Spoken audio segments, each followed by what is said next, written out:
ওমর রাদিয়াল্লাহু তাআলা হত্যা করার জন্য পরিকল্পনা করে সালাত এক রাকাত আদায় হয়েছে ফজরের, এর মধ্যেই ছুরি ঢুকিয়েছে, নারী বুড়ি বের হয়ে আসছে, ওমর রাদিয়াল্লাহু তাআলা পড়ে গিয়েছেন, সেন্সলেস হয়েছেন, সালাত ভঙ্গ হয়ে গেছে। সবাই সালাত রেখে সবাই দৌড়তেছে।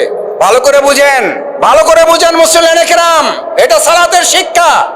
একজন নেতা ইমাম, ইমাম মানে লিডার, ইমাম মানে নেতা, ইমাম মানে শাসক, উনি আহত হয়েছে, উনি পড়ে গেছেন, আমাদের সালাত থেকে এখনো কি হয় না, ছুটি হয় নাই, সালাত চলবে। ওনাকে সরিয়ে দিয়ে পরবর্তী ইমাম দাঁড়িয়ে গেছেন, না দাঁড়িয়ে যান নাই।